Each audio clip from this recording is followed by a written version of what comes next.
जय हिंद दोस्तों कहते हैं कि गरीब पैदल चलते हैं 2 वक्त की रोटी कमाने के लिए, अमीर पैदल चलते हैं खाई हुई रोटी को डाइजेस्ट करने के लिए।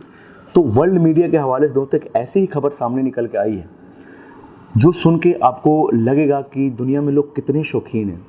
दोस्तों अमेरिका की एक कंपनी है ओशियन गेट नामक कंपनी, जिसकी एक सबमरीन थी जिसका नाम था टाइटन सबमरीन।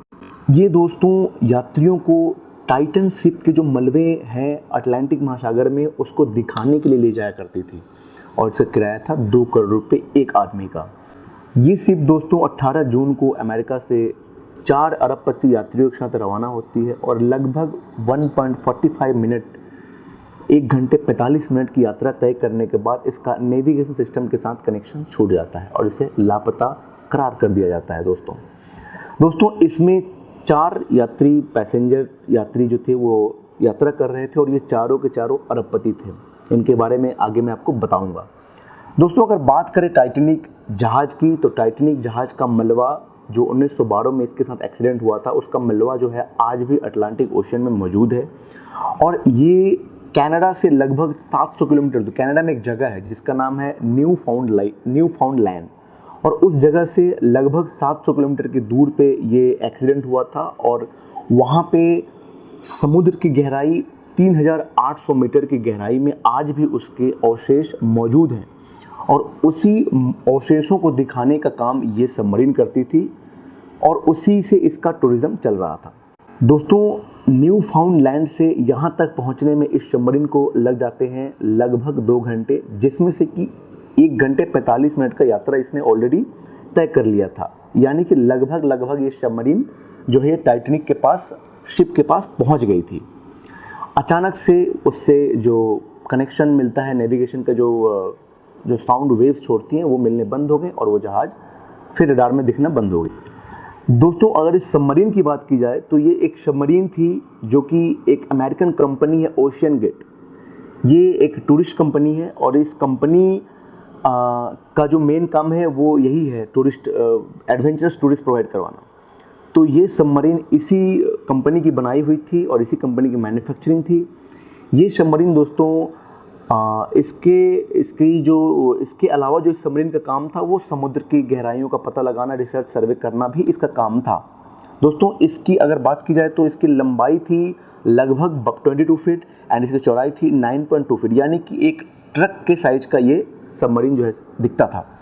इसमें एक यात्री का जो फीस था, ट्रैवल के जो किराए ये कंपनी लेती थी वो 2 करोड़ रुपए, ये कंपनी 2 करोड़ रुपए एक आदमी का किराए के तौर पे लेती थी। दोस्तों इस सबमरीन के लापता होने के बाद ही जो सबसे नियरेस्ट कंट्री थी कनाडा, वहाँ से 130 हरकुलस एंड अमेरिकन एयरक्राफ्ट भी वहाँ गई उनको खोजने के लिए और अभी भी सर्च ऑपरेशन जारी है। जो एयरक्राफ्ट उनको ढूंढने के लिए गई थी उस एयरक्राफ्ट ने एक साउंड वेव रिकॉर्ड किया था ठीक उसी जगह पे दोस्तों जहाँ पे पुरानी टाइटैनिक का एक्सीडेंट हुआ था। तो उसी जगह से एक 30 मिनट के इंटरवल पे साउंड वेव जो है वो सोनार सिस्टम के द्वारा एब्जॉर्ब किया। अगर बात करें दोस्तों सोनार सिस्टम का, तो इसका फुल फॉर्म होता है साउंड नेविगेशन एंड रेंजिंग। इसका काम होता है दोस्तों जो समुद्री जहाज़ें होती हैं उनको नेविगेट करना।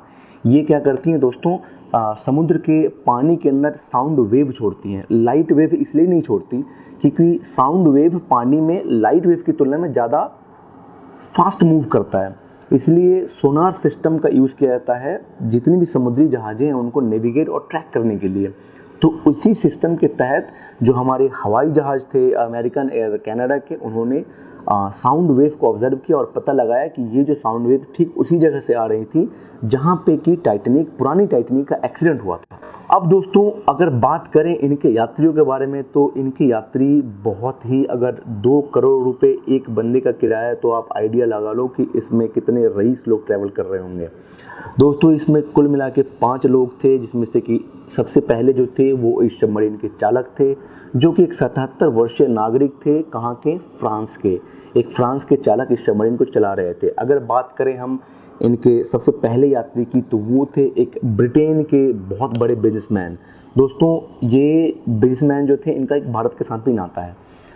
इनका नाता ये है कि भारत में आप लोगों को याद होगा नामीबिया से इंडिया ने चीते खरीदे थे, तो वो चीते दोस्तों इन्हीं के शिप में बैठ के इंडिया, इन्हीं के एयरक्राफ्ट में बैठ के इंडिया में आई थी। तो ये जो दोस्तों नागरिक हैं, ब्रिटेन के बिजनेसमैन हैं, ये एक एयरलाइन कंपनी के मालिक हैं, इनके पास एयरक्राफ्ट हैं और इनका नाम था हैमिस हॉर्डिंग। ये दोस्तों अमेरिका ब्रिटेन के बिजनेसमैन हैं। तो ये एक यात्री थे। दूसरे यात्री की अगर बात करें दोस्तों, तो दूसरे यात्री के बारे में सुन के आपको थोड़ा सा शौक लगेगा। ये थे एक पाकिस्तानी। जी हाँ, सही सुना आपने, पाकिस्तानी थे, बट वही हमारा और पाकिस्तान का लगभग सेम ही है। पाकिस्तान में जो अमीर हैं वो इनके तरह हैं और जो गरीब हैं वो तो फिर भीख ही मांग रहे हैं, आटा चावल के लिए दौड़ रहे हैं। तो दोस्तों ये जो थे पाकिस्तान के बहुत बड़े बिजनेसमैन थे जो ब्रिटेन में सेटल हो गए थे। तो हम इनको ये ऐसे कह सकते हैं पाकिस्तान मूल के ब्रिटेन बिजनेसमैन, ब्रिटानियन बिजनेसमैन ये भी थे। और इनका नाम था शहजाद दाऊद, दाऊद इब्राहिम नहीं, शहजाद दाऊद, जो कि इसमें यात्रा कर रहे थे। और इनके साथ थे दोस्तों इनके पुत्र सुलेमान दाऊद। ये दोनों बाप और बेटे बिजनेसमैन रईस लोग इसमें यात्रा कर रहे थे। और जो चौथे यात्री थे, इनके बारे में अगर मैं बात करूं तो आपको शौक लग जाएगा सुन के। दोस्तों जो चौथे यात्री थे वो थे खुद इस सबमरीन के कंपनी के मालिक। जी हाँ दोस्तों, अभी मैंने आपको बताया कि अमेरिकन कंपनी ओशन गेट, जो अमेरिकन ओशन गेट कंपनी है, उस कंपनी के जो CEO हैं स्टॉकटन, इनका नाम है स्टॉकटन रश, ये इसी कंपनी के CEO थे। और ये निकल गए थे अपनी सबमरीन में यात्रा करने के लिए और अब जल समाधि इन्होंने ले लिए। तो दोस्तों इंडियन मीडिया में इस चीज़ को कम हाईलाइट किया गया है, लेकिन वर्ल्ड मीडिया जो है इसको बहुत ज़्यादा कवरेज दिया है, वर्ल्ड मीडिया ने इस चीज़ को। तो मैंने सोचा कि आप लोगों से बताया जाए, शेयर किया जाए।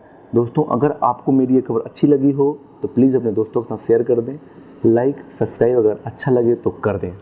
जय हिंद, जय भारत।